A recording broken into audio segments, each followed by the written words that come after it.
অনেকেই কিন্তু অনেকের ফেসবুক অ্যাকাউন্টের ফ্রেন্ড লিস্ট হাইড করে রাখে। আপনিও চাইলে এইটা করতে পারবেন। কিভাবে আপনার ফেসবুকের ফ্রেন্ড লিস্ট হাইড করে রাখবেন A to Z বিস্তারিত ভিডিওতে থাকছে আজকের এই মূল ভিডিওটা দেখতে দেখতে অবশ্যই আমাদের ইউটিউব চ্যানেলটা সাবস্ক্রাইব করে পাশে থাকবেন এবং পাশে থাকা বেল আইকনে ক্লিক করে নোটিফিকেশন বার অন করে দিবেন এবং ভিডিওটি শেয়ার করে দিয়ে অবশ্যই আপনার মূল্যবান মতামত কমেন্ট বক্সে জানিয়ে দিয়ে যাবেন। চলেন ভিডিওটা শুরু করা যাক।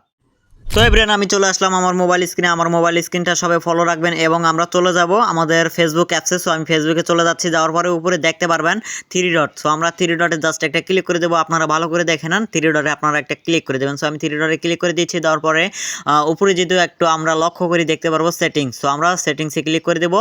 সো দেখেন ভালো করে, সেটিংসে আমরা একটা ক্লিক করে দিচ্ছি। সেটিংসে ক্লিক করে দেওয়ার পরে এখানে আমাদের মাঝে জাস্ট একটু লোডিং নেবে, নেওয়ার পরে এরকম ইন্টারফেস শো করবে। এখন আমরা কি করব, এখানে আপনারা যদি একটু লক্ষ্য করেন দেখতে পারবেন how people find and contact you. So আমরা এখানে একটা জাস্ট ক্লিক করে দেব। এখানে আমরা একটা ক্লিক করে দিচ্ছি। দেওয়ার পরে আমাদের মাঝে একটু লোডিং নিয়ে আমাদের মাঝে এরকম ইন্টারফেস শো করবে। এখানে আপনারা দেখতে পাচ্ছেন how can see you friend list. এখানে আমরা জাস্ট একটা ক্লিক করে দেব। সো ভালো করে দেখে নেন। সো আপনারা এখানে একটা জাস্ট ক্লিক করে দেবেন। সো আমি এখানে একটা ক্লিক করে দিচ্ছি। দেওয়ার পরে একটু লোডিং নিয়ে আপনাদের মাঝে এরকম ইন্টারফেস শো করবে।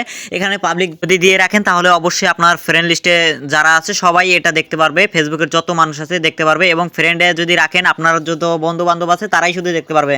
আর আমি অনলি মি করে দিচ্ছি, যেহেতু আমি কাউকে আমার ফ্রেন্ড লিস্ট দেখাবো না। দেওয়ার পরে সেভে জাস্ট ক্লিক করে দিলে আমাদের এখানে কাজ শেষ। আমাদের এই কাজটা করা হয়ে যাবে, আমাদের ফ্রেন্ড লিস্ট হাইড করা হয়ে যাবে এবং এই ফ্রেন্ড লিস্ট কেউ দেখতে পারবে না। নিরাপত্তার জন্য অবশ্যই আপনার ফ্রেন্ড লিস্টটা হাইড করে রাখবেন।